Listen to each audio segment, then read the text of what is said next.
오늘 나눌 말씀 레위기 19장 32절에서 37절입니다. 레위기 19장 32절에서 37절의 말씀 우리 함께 보겠습니다. 레위기 19장 32절에서 37절 우리 한 목소리로 읽겠습니다.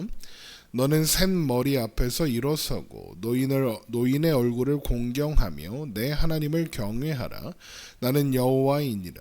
거류민이 너희의 땅에 거류하여 함께 있거든 너희는 그를 학대하지 말고 너희와 함께 있는 거류민을 너희 중에서 나은 자같이 여기며 자기같이 사랑하라. 너희도 애굽 땅에서 거류민이 되었었느니라. 나는 너희의 하나님 여호와이니라. 너희는 재판할 때나 길이나 무게나 양을 잴 때 불의를 행하지 말고 공평한 저울과 공평한 추와 공평한 에바와 공평한 흰을 사용하라. 나는 너희를 인도하여 애굽 땅에서 나오게 한 너희의 하나님 여호와이니라. 너희는 내 모든 규례와 내 모든 법도를 지켜 행하라. 나는 여호와이니라. 아멘. 레위기 19장에는 하나님의 백성이 살아가는 삶의 방식과 태도가 어떠해야 하는지에 대해서 기록되어 있다라고 했죠. 그리고 그 태도와 삶의 방식이란 거룩이라고 했습니다. 그리고 그 거룩을 이루어가는 방법, 거룩하게 산다는 게 무엇이냐? 바로 사랑이다. 하나님을 사랑하고 이웃을 사랑하는 것이라고 정리하고 있죠. 그래서 레위기 19장의 주제는 하나님 사랑, 이웃 사랑이라고 표현할 수 있는 겁니다.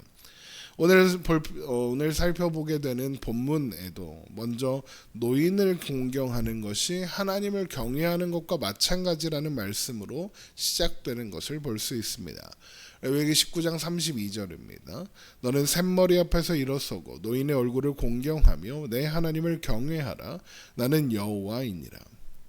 노인을 공경한다라는 것은 그에게 어떤 예우를 갖추고 예의를 갖추는 그런 것도 중요하겠지만 그의 말을 귀 기울여 듣는 것을 의미합니다. 노인의 말을 귀 기울여 들어라라고 하시는 이유는 그들에게 하나님께서 주시는 지혜와 명철이 있기 때문에 그렇습니다. 욥기 12장 12절입니다. 늙은 자에게는 지혜가 있고 장수하는 자에게는 명철이 있느니라. 지혜와 권능이 하나님께 있고 계략과 명철도 그에게 속하였나니. 그러니까 노인에게 지혜와 명철이 있는데 그 지혜와 명철은 하나님으로부터 온 것이다 라고 말씀하시는 거죠. 그런데 하나님의 백성으로서 평생을 살아온 노인이 자신의 삶을 통해 배운 지혜와 명철이라는 건 뭘까요? 바로 하나님이 어떤 분이신가? 하나님을 아는 지식입니다. 젊고 혈기왕성할 때에는 내 힘과 내 의지로 사는 줄 알았는데 인생의 황혼기에 이르러 삶을 돌아보면 인생의 구비구비마다 임마누엘로 함께하신 하나님의 손길을 확인하게 되죠. 그러면서 하나님은 한 번도 선하지 않으신 적이 없었고 하나님은 언제나 옳으셨다는 것을 확인하게 되는 겁니다. 야곱이 말년에 하는 고백이 바로 그런 고백이죠. 그리고 그것이 노인들이 가진 지혜와 명철입니다. 하나님의 하나님 되심을 아는 것이 지혜와 명철이라고 했으니까요. 잠언 9장 10절 말씀이죠. 여호와를 경외하는 것이 지혜의 근본이요 거룩하신 자를 아는 것이 명철이니라라고 했습니다. 자신의 평생을 통해서 이것을 확인한 노인이 혈기왕성하여 자기들의 힘과 의지로 사는 줄 아는 젊은이들에게 무엇을 말해 주어야 한다는 겁니까? 바로 하나님이 어떤 분이신가?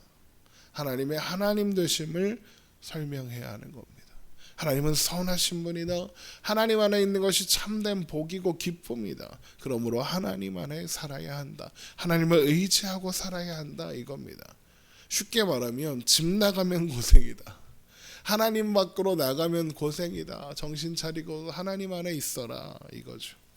이렇게 하나님께서 노인들이 살아온 인생 여정을 통해서 하나님의 하나님 되심을 아는 지혜와 명철을 허락하셨으므로 그런 노인을 공경하고 그가 하는 말을 경청해야 하는 겁니다. 그 입에서 나오는 것이 하나님의 하나님 되심에 대한 말씀이니까요. 그래서 그것이 곧 하나님을 경외하는 것과 마찬가지다라고 말씀하시는 겁니다. 우리가 하나님을 오해했다라는 책이 있습니다. 제 영적 스승이기도 하신 김영희 목사님이 쓰신 책인데 그 책에서 이런 것들을 하나님의 하나님 되심을 보여주고 자신의 삶을 통해 드러내고 보여줄 수 있는 어른들, 노인들을 가리켜서 경건한 어른들이라고 표현하는 것을 볼 수 있습니다. 그러면서 그런 경건한 어른이 많은 교회가 건강한 교회가 될 수 있다라고 하죠. 그리고 그렇다는 것은 젊은이들이 노인들을 공경해야 하는 것처럼 노인들 또한 하나님께서 허락하신 지혜로 하나님을 아는 지식들을 젊은이들에게 겸손하고 부드러운 마음으로 따뜻한 마음으로 또한 말로만 아니라 삶으로 보여주고 나눠야 하는 겁니다. 그저 늙어가는 어른이 아니라 하나님의 하나님 되심을 신앙의 후배들에게 들려줄 수 있는 그런 경건한 어른으로 늙어가야 한다라는 겁니다. 그것이 저의 소망이고 우리 모든 성도들의 소망이 되어야 하는 겁니다. 그리고 이어서 하나님은 나그네와 거류민들을 사랑하라고 하십니다. 레위기 19장 33절입니다. 거류민이 너희의 땅에 거류하여 함께 있거든 너희는 그를 학대하지 말고 너희와 함께 있는 거류민을 너희 중에서 나은 자같이 여기며 자기같이 사랑하라. 너희도 애굽 땅에서 거류민이 되었었느니라. 나는 너희의 하나님 여호와이니라. 하나님의 백성들이 나그네와 거류민들을 그들 중에 나은 자처럼, 그러니까 마치 하나님의 백성으로 태어난 사람들처럼 여기며 자신과 같이 사랑해야 하는 이유를 뭐라고 하십니까? 이스라엘 백성들 또한 애굽 땅에서 거류민으로 살았기 때문이랍니다. 그러니까 이스라엘 백성들은 아무리 세월이 지나도 자신들이 애굽의 종이요 나그네요 거류민이었다가 하나님의 은혜로 건지심을 받았다는 사실을 잊지 말아야 한다는 거죠. 하나님의 백성들은 나그네와 거류민들을 사랑함으로써 나그네요 거류민이었던 그들을 사랑하사 은혜를 베푸신 하나님의 사랑과 은혜를 기억하며 하나님을 닮아가야 한다는 겁니다. 또한 이어지는 말씀에는 하나님의 백성들은 재판할 때처럼 길이나 무게나 양을 잴 때 공평한 저울과 추와 에바와 흰을 사용하지 않고 속이는 불의를 행하지 말아야 합니다. 레위기 19장 35절입니다. 너희는 재판할 때나 길이나 무게나 양을 잴 때 불의를 행하지 말고 공평한 저울과 공평한 추와 공평한 에바와 공평한 흰을 사용하라. 나는 너희를 인도하여 애굽 땅에서 나오게 한 너희의 하나님 여호와이니라. 여기서 에바는 곡식 같은 거를 측량하는 바구니, 그러니까 우리로 말하면 돼 같은 겁니다. 오늘날의 단위로 22리터 정도 되고, 흰은 기름 같은 액체를 측량하는 항아리인데 오늘날의 단위로 약 3.6리터 정도 된다고 합니다.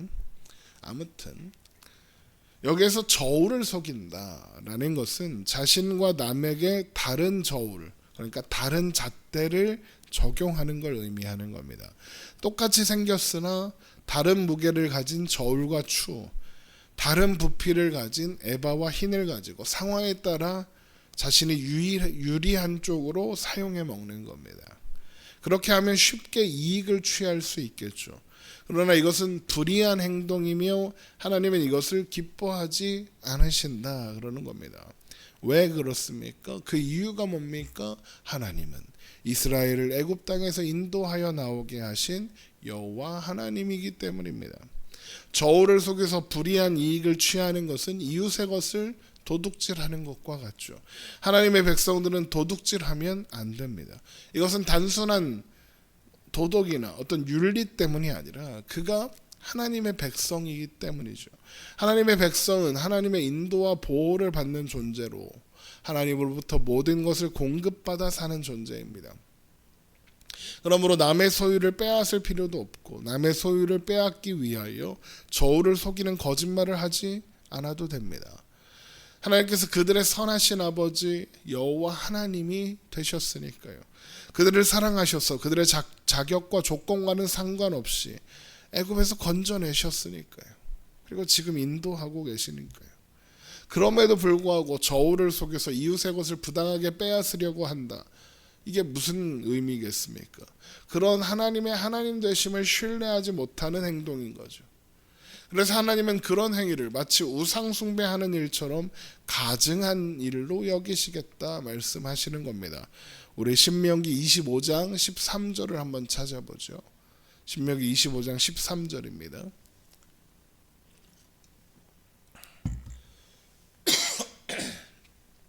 신명기 25장 13절입니다.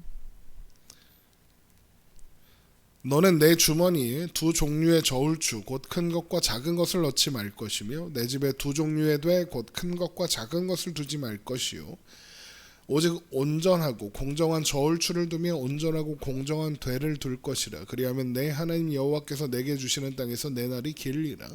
이런 일들을 행하는 모든 자 악을 행하는 모든 자는 내 하나님 여호와께 가증하니라. 하나님의 백성은 스스로가 하나님 안에서 하나님의 은혜로 살아가는 하나님의 백성이라는 것을 잊지 말아야 한다는 겁니다.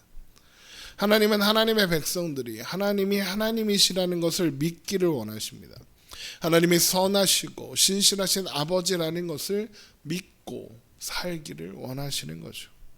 그리고 하나님의 하나님 되심을 믿는다라는 것은 하나님께서 명하신 이 모든 규례와 법도를 지켜 행하는 것을 통해서 드러나야 하는 겁니다. 레위기 19장 37절입니다. 너희는 내 모든 규례와 내 법도를 지켜 행하라. 나는 여호와이니라입니다. 왜 이것을 지키는 것이 하나님을 아는 거, 하나님을 믿는 것입니까? 왜 이 모든 규례와 법도를 지켜 행해야 합니까? 이것들을 지켜서 하나님의 인정을 받아야 하기 때문입니까? 아니죠. 나는 여호와이니라 이기 때문입니다. 하나님이 우리 하나님 여호와이시기 때문에 그렇습니다. 하나님이 우리 아버지 되시니까요. 하나님이 우리를 돌보시는 목자 되시니까요. 하나님의 놀라운 은혜와 사랑을 받았으니까요. 하나님께서 우리를 하나님의 사랑 안에 품으셨습니다. 우리는 마치 하나님의 사랑이라는 바다에 던져진 작은 그릇 같은 존재들인 겁니다. 바다에 던져진 그릇에 바닷물이 채워지지 않을 재량이 있겠습니까? 그런 것처럼 우리도 하나님의 사랑에 던져졌으니 우리는 하나님의 사랑으로 채워져 가야 하고 그렇게 될 것이고, 그래서 하나님의 사랑을 닮아가며 그렇게 거룩한 하나님의 백성으로 세워져 가게 된다는 겁니다. 하나님을 아는 것이 하나님을 사랑하는 것이고, 하나님을 사랑한다면 이웃을 사랑하고 공평하게 행해야 한다는 거죠. 하나님의 백성들이 살아가는 삶의 방식이, 하나님을 아는 자의 삶의 방식이 곧 그런 것, 사랑이니까요. 이렇게 오늘 더 사랑하는, 그래서 오늘 더 거룩해져가는 하나님의 자녀된 우리가 되기를 주님의 이름으로 축원합니다. 기도하겠습니다.